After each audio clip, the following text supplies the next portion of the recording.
wins for a second, guys. I'm going to go on a little bit of a tangent here. You said another level of freedom. What's important about freedom for you? I feel like a kid again, and it's boundless, and it's hard to even articulate it, man. It's like the conversation I had with you back in Cabo. It's like you can shape reality, Does a kid wear and sunglasses typically? they do or don't.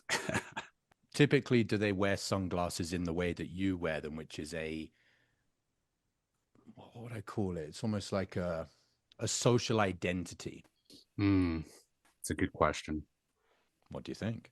Do they typically make sure that they've got their image on before they present themselves to other people, or do they just be? They just be.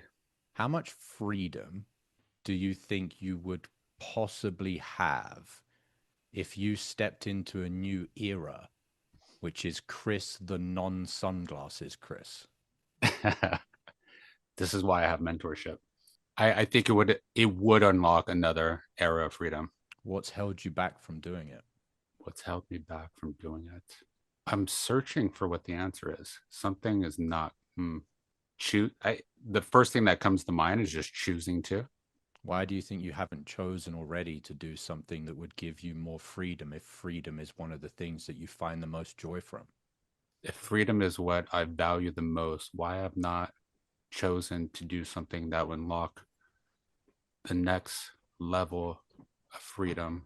Imagine if you were to step into a new era where you don't wear your sunglasses. You could wear them every now and then, but it's not like I'm always going to have my sunglasses on. That's my image, that's my identity.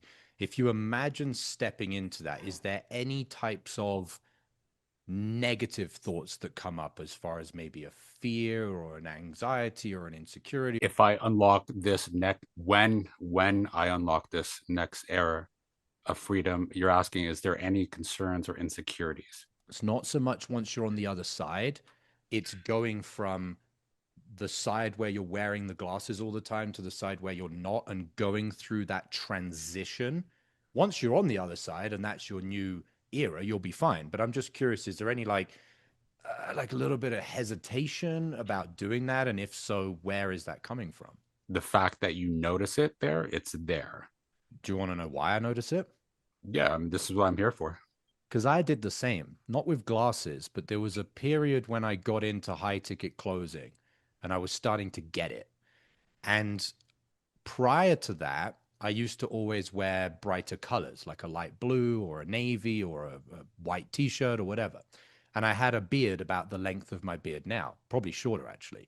Mm-hmm. And then when I got into high ticket closing, I all of a sudden formed this identity where I grew out my beard. I had like a Viking beard and I only wore black.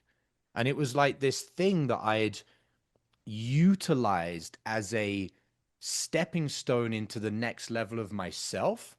But then after about a year and a half or 2 years of that, maybe 2 years, it actually became the very thing that I was relying on to be that person, as opposed to I'm just that person, whether I have a long beard or no long beard or wear black or wear white or whatever.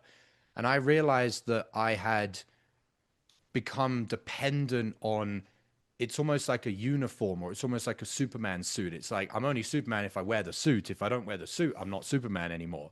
And I just would be very curious about what would happen if you tested that out.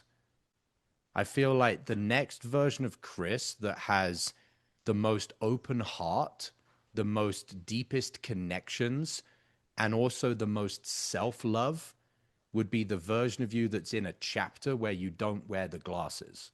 Well, we're gonna find out because we're gonna do it in real time. Love it. How many deals have you already lost this week that you could have closed but didn't because you were out of state? I'm not a fan of sales hacks, but if there was one thing you could do before your next sales call to raise your closing percentage, it's using my patented pre-call checklist. Imagine taking just 60 seconds to read 5 to 7 personalized bullet points on a piece of paper, and as unbelievable as it may sound, puts you into the optimal state to access your highest sales skills on every call. That's the pre-call checklist. I'm going to show you how to create your own. All you need is a piece of paper and to go through the training that I'm going to give you. Thousands of salespeople have used this framework to close more deals, and you can have your own for free. No strings attached, in a matter of minutes. Click the link below this video, enter your email, and grab it right now.